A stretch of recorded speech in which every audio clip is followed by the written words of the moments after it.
యాత్ర 2 cinema trailer release అయింది. ఇది యాత్ర 1కి కొనసాగింపు. అయితే సరిగ్గా ఎన్నికలకు ముందు ఈ ట్రైలర్ రిలీజ్ కావడం పెద్ద ఆశ్చర్యమేమీ కాదు. ఎందుకంటే ఈ సినిమా టార్గెట్ కూడా వైఎస్ను ప్రజలకు గుర్తు చేయడం, జగన్ గొప్పతనం గురించి చెప్పడమే కాదు, ఓట్లను కూడా రాబట్టుకోవడం. ఒక విధంగా చెప్పాలంటే వైఎస్ సెంటిమెంట్ను ఉపయోగించుకొని జగన్ కష్టాలను ప్రజలకు మరోసారి చూపించడం. ఇంకో విషయం ఏంటంటే జగన్ ఎలా కష్టాలు పడి ప్రజల కోసం రాజకీయాల్లోకి వచ్చాడనేది యాత్ర 2 సినిమా కథ. ఇంతేనా అనుకోవద్దు. ట్రైలర్ను గమనిస్తే కొన్ని విషయాలను స్పష్టంగా తెలుసుకోవచ్చు. ఓపెనింగ్ సీన్లోనే నా బిడ్డకు పుట్టుకతోనే చెవుడుందన్నా అంటుంది ఒక మహిళ. మిషన్ పెడితే మాటలొస్తాయని డాక్టర్లు చెప్పినారని బాధతో చెప్తుంది ఆ మహిళ. అయితే పెద్దగా ఆలోచించకుండానే తానున్నానని చెప్తారు వైఎస్. అయితే ఒక వ్యక్తి మీద 4 లక్షల రూపాయలు ఖర్చు పెట్టడం మంచి పని కాదంటాడు వైఎస్ పిఏ. ఆ మాట వినగానే నువ్వు నాకు చెప్పింది అర్థమైంది, అదే మాట ఆ పాపకు అర్థమయ్యేలా చెప్పమంటారు వైఎస్. అంతే. డబ్బు గురించి, పేదల కష్టాల గురించి వైఎస్ ఏనాడు ఆలోచించలేదనేది ఆ సీన్ యొక్క అర్థం. అక్కడ్నుంచే ఆరోగ్యశ్రీ పుట్టిందని చెప్పారు దర్శకుడు. ఇక రెండవ సీన్లో యాత్రను వెంటనే ఆపేయమని నాడు సోనియా గాంధీ ఆదేశించినట్లుగా సీన్. ఈ ఓటమి ఎలా ఉండాలంటే మన కాంగ్రెస్ పార్టీకి ఎవడైనా ఎదురు తిరగాలంటే భయపడాలి అని ఓ నేత చెప్పిన సీన్ను చూపించారు. అంటే జగన్ను ఆపాలనేది కాంగ్రెస్ లక్ష్యం. ఇప్పుడే జగన్ భయపడే వ్యక్తి కాదన్నట్లుగా యాత్రను మొదలు పెడుతున్నట్లు, ప్రజలు దీవిస్తున్నట్లుగా అద్భుతమైన సీన్.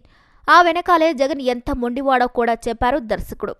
ఇక జగన్ గురించి ఒకే డైలాగ్లో మొత్తం క్యారెక్టర్ను వర్ణించారు. జగన్మోహన్ రెడ్డి కడపోడు సార్, శత్రువు మీద ప్రతీకారం తీర్చుకోవాలని నిర్ణయించుకున్నాక వాడు నాశనమైపోతాడని తెలిసినా కూడా శత్రువుకి తల వంచడు సార్ అని ఒక భారీ ఎలివేషన్ డైలాగ్తో జగన్ దంపేంటో చూపించారు దర్శకుడు. ఆ తర్వాత జైలు నుంచి బయటకొచ్చిన జగన్ ప్రజలకు అభివాదం చేస్తాడు. కానీ ఆ తర్వాత చంద్రబాబును హీనంగా చూపించారు. ఈ రోజుల్లో రాజకీయాలు చేయాలంటే సిద్ధాంతాలు, విలువలు పనికిరావయ్యా, అవసరాలను పట్టి ముందుకు పోవాలి అన్న చంద్రబాబు డైలాగ్తో బాబు వ్యక్తిత్వాన్ని తక్కువ చేసే సీన్.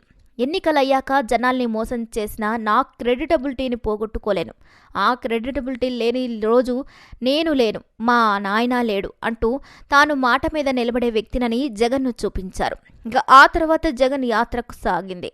చివరగా కళ్ళు లేని వ్యక్తితో నేను విన్నాను, నేను ఉన్నాను అనే జగన్ డైలాగ్తో యాత్ర టైటిల్ వేశారు. అంటే మరోసారి వైఎస్ సెంటిమెంట్తో పాటు నాడు జగన్ పడ్డ కష్టాలను చూపిస్తూ ప్రజల కోసం, విలువల కోసం కష్టపడే వ్యక్తిగా జగన్ను చూపించారు దర్శకుడు మహి వి రాఘవ. వైఎస్ పాత్రలో మమ్ముట్టి, జగన్ పాత్రలో జీవ అద్భుతంగా నటించారు. మొత్తం మీద సరిగ్గా ఎన్నికలకు ముందు మరోసారి యాత్ర సినిమాతో ఓట్లు కొల్లగట్టే మాస్టర్ ప్లాన్ను పక్కాగా అమలు చేస్తున్నారనడంలో సందేహమే లేదు. ఇది ప్రతిపక్ష టీడీపీ మింగుడు పడని విషయమే. ఎందుకంటే మరోవైపు రామ్ గోపాల్ వర్మ తీసిన వ్యూహం సినిమాను కూడా విడుదల చేసేందుకు కోర్టులో పోరాటం సాగిస్తున్నారు. ఇక ఆ మూవీ కూడా రిలీజ్ అయితే మాత్రం జగన్కు మైలేజ్ రావడం ఖాయం. మరి ఈ సినిమాలను ఎలా టీడీపీ ఎదుర్కొంటుందనేదే చూడాలి. మరి యాత్ర 2 జగన్ను రెండవసారి సీఎంను చేస్తుందా లేదా అనేది వేచి చూడాలి. మరి ఈ వీడియోపై మీ అభిప్రాయాన్ని ఖచ్చితంగా కామెంట్ ద్వారా తెలియజేయండి. మరిన్ని అప్డేట్స్ కోసం మా ఛానల్ని లైక్ చేయండి, షేర్ చేయండి, సబ్స్క్రైబ్ చేయండి.